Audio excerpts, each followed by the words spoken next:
vamos a hablar del artículo 10 de la Constitución Política de los Estados Unidos Mexicanos. Tiene su origen en la segunda enmienda de la Constitución de Estados Unidos de América de 1787. Ahora bien, el artículo 10 de la Constitución mexicana tuvo sus modificaciones.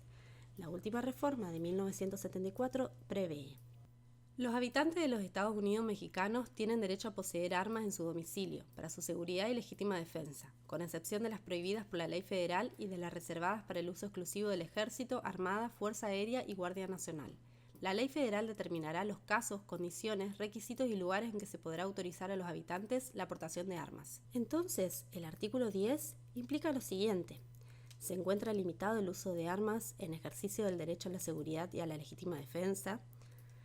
La competencia para la regulación de este derecho corresponde a la Ley Federal de Armas de Fuego y Explosivos.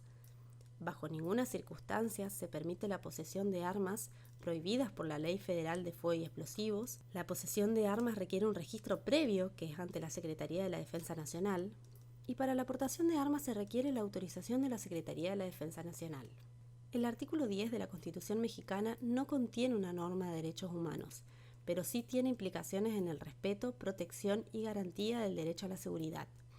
Existen criterios jurisprudenciales emitidos por la Suprema Corte de Justicia de la Nación y por la Corte Interamericana de Derechos Humanos para la interpretación de este artículo 10, emitidos en 3 casos: el masacre de La Rochela versus Colombia, el caso de Zambrano Vélez versus Ecuador y el caso de Cabrera García y Montiel Flores versus México. El caso de la masacre de La Rochela versus Colombia se refiere a los hechos ocurridos el 18 de enero de 1989. Esta sentencia, la Corte es muy clara al señalar que el deber de garantía del Estado frente al derecho a la seguridad no cesa, en los casos en que agentes no estatales lleven a cabo tareas de seguridad. Al contrario, el estándar de la obligación se eleva a establecer el Estado como un garante de que las funciones llevadas a cabo por civiles respeten en todo momento los derechos humanos. En este sentido, la permisión para la posesión de armas que existen en el derecho mexicano, lejos de relegar las obligaciones de respeto, protección y garantía del Estado, eleva el estándar del cumplimiento. Otro caso es el de Wilmer Zambrano Vélez, Segundo Olmedo Caicedo Coveña y José Miguel Caicedo Coveña versus Ecuador, cometido el 6 de marzo de 1993 en Guayaquil, Ecuador, donde la ejecución se llevaron a cabo durante un operativo de las Fuerzas Armadas y la Policía Nacional de Ecuador, realizado en el marco de una suspensión de garantías no ajustada a los parámetros pertinentes. A diferencia de la sentencia de la masacre en La Rochela versus Colombia, en la que se remota lo señalado por la Corte respecto de la autorización de posesión e importación de armas, sobre esta sentencia se quiere recuperar los criterios emitidos para la adopción de medidas internas en la protección de los derechos humanos.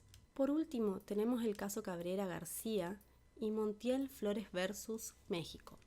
Este caso se refiere al sometimiento a tratos crueles, inhumanos y degradantes del que fueron sujetos Teodoro Cabrera García y Rodolfo Montiel Flores, mientras se encontraban detenidos y custodiados por miembros del ejército mexicano.